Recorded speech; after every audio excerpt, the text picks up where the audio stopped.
Hey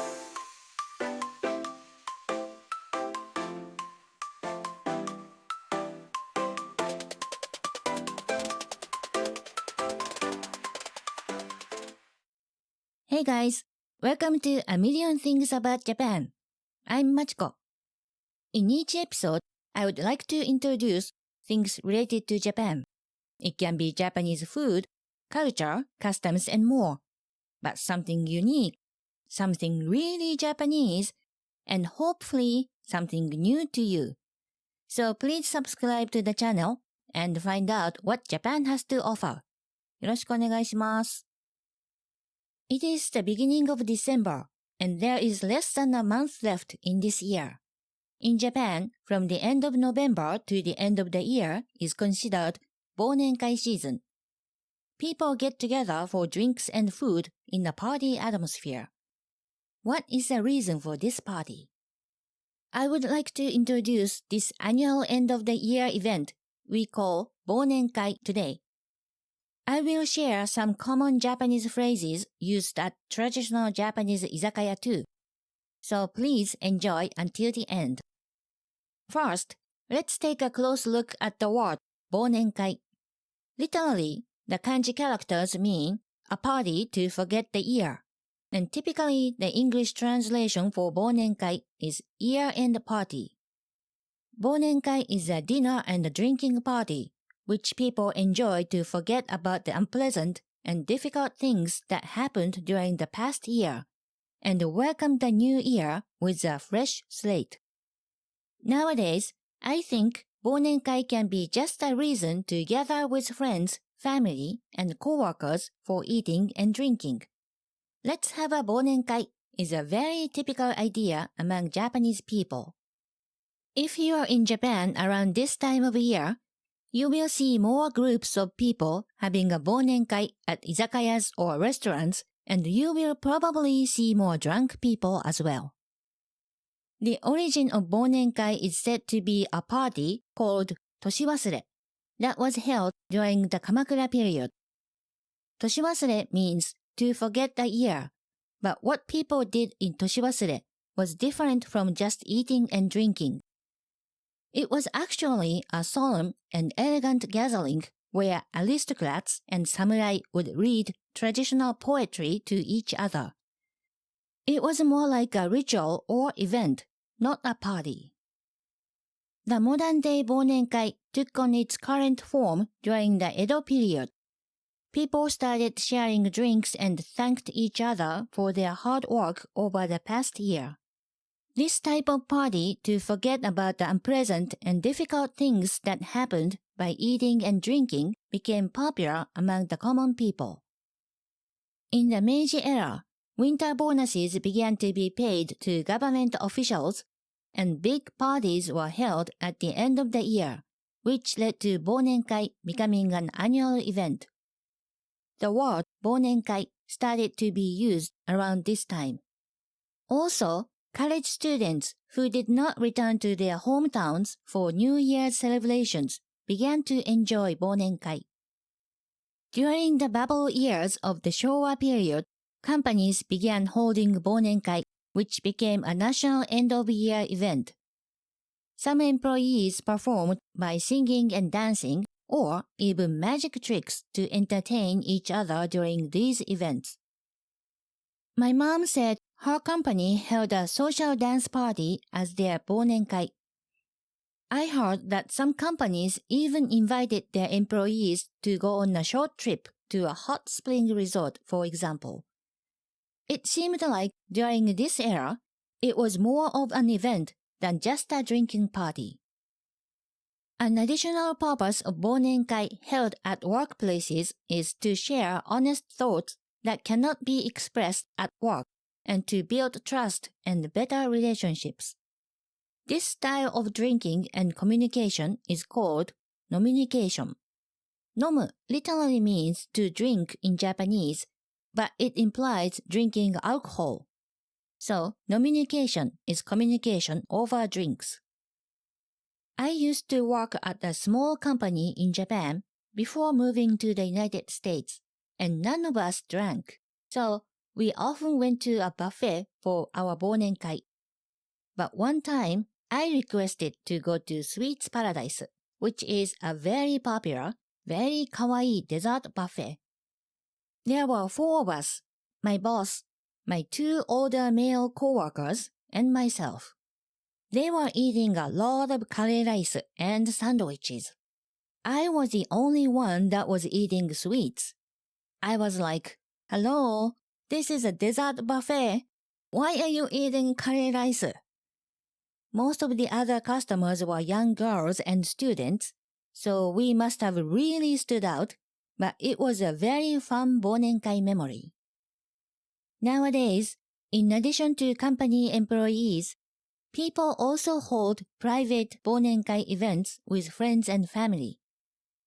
Although the style of Bounenkai has changed along with the times, the original meaning of looking back on the past year and welcoming the new year with a new slate remains.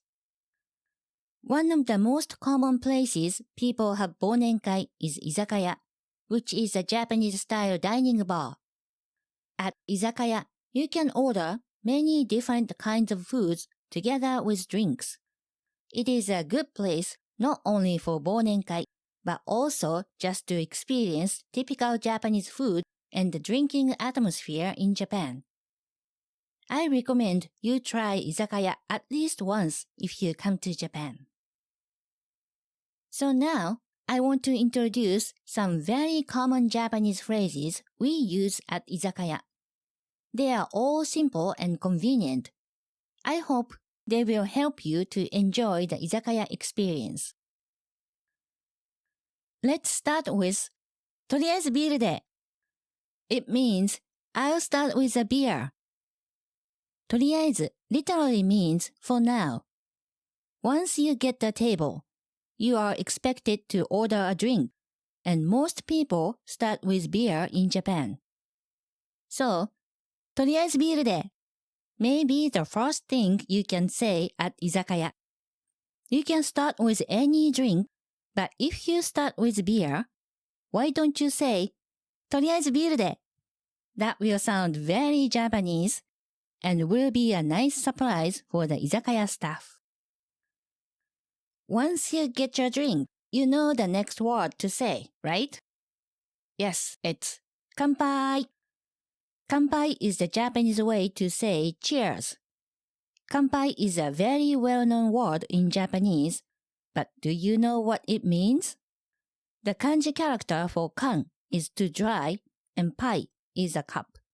So literally, it means dry a cup, and it is similar to bottoms up. Here is another bit of trivia about kanpai. Generally, Japanese people place water at graves and altars, hoping the deceased will not have a thirst in the afterlife.